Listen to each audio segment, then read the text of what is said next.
Bueno, hoy les quiero explicar qué es lo que es la resistencia de contacto, de qué es lo que depende y cómo se interpreta, digamos, físicamente y microscópicamente.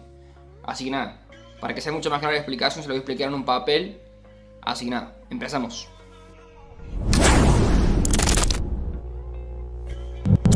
Bueno, acá estamos. Les voy a explicar resistencia de contacto. Primero que nada, ¿qué es la resistencia de contacto? Ustedes tienen que saber que siempre la unión entre dos cuerpos nunca es perfecta. O sea, cuando vos veas un cuerpo unido con otro, por ejemplo, que este sea un cable en mi mano y mi otra mano es otro cable, y los unís, ahí microscópicamente entre estos dos cuerpos la unión no es perfecta. Sería algo como esto: tenés acá un cuerpo, ponle que por acá circula una corriente y salga por acá, ¿no es cierto? Una corriente I.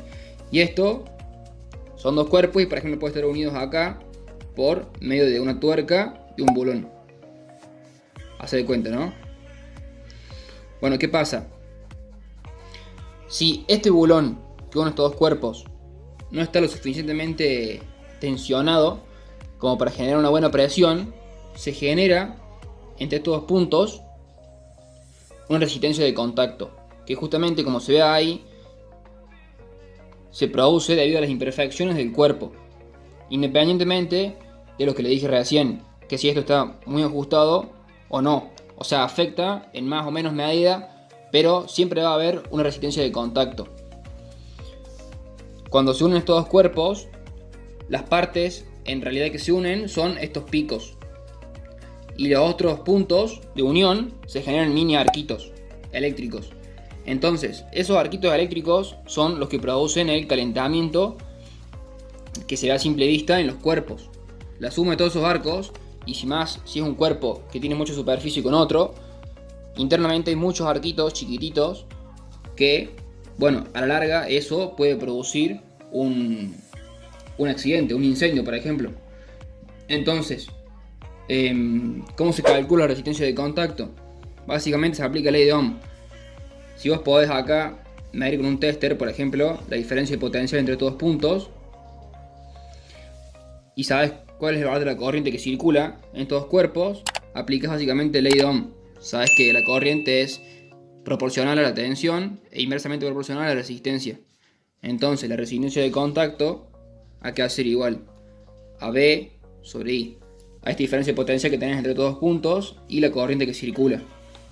Ahora bien, una vez que sabemos qué es la resistencia de contacto, que se produce únicamente por la imperfección del cuerpo, microscópicamente que se produce, vamos a ver de qué depende. Obviamente, como les mencioné al principio del video, depende de la presión de los contactos. O sea, en este caso, de cuánto esté ajustando este bulón. Pero no es la única cosa de la que depende. Si está menos ajustado va a estar más flojo, va a haber más aire entre medio, entonces la tensión entre estos dos puntos va a ser tal que puede romper la resistencia del aire que hay entre estos dos cuerpos y se produzcan más arquitos así.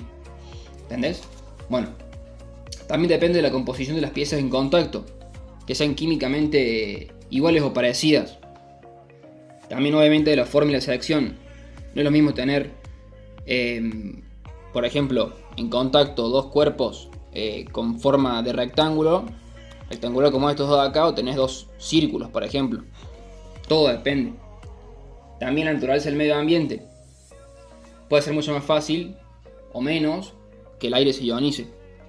Cuando decimos que el aire se ionice, hace referencia a que el aire se vuelva conductor. Ahora, viene algo importante. También depende del sentido y densidad de la corriente. O sea, el tipo de corriente, en realidad, si es corriente continua o corriente alterna. ¿Qué pasa? Si vos tenés, por ejemplo, dos conductores, este conductor y este conductor, y por ello circulan corrientes elevadas, por ejemplo de cortocircuito, esas corrientes, si tienen el mismo sentido, como en este caso, una va para allá y la otra va para allá, tienen el mismo sentido y son grandes, se generan entre estos dos cuerpos fuerzas de atracción que tienden a pegar estos dos cuerpos más de lo que ya estarían pegados gracias a esta unión.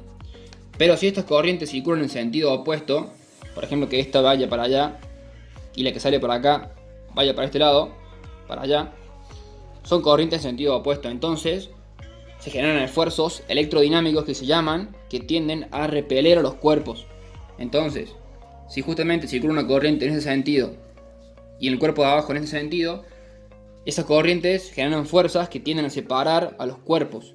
Entonces, eso va a producir que se aumente la resistencia de contacto. Haya mucho más arco eléctrico entre estos dos puntos, haya más calor y haya mucho más pérdidas de energía. Esto suele pasar mucho en los cables de alta tensión. Cuando se rompe un cable, se los une por medio de una unión, que bueno, si esa unión no es perfecta, pasa esto. Y hay que hacer mantenimiento justamente para tratar de evitar las pérdidas de energía que se producen en estos puntos en forma de calor.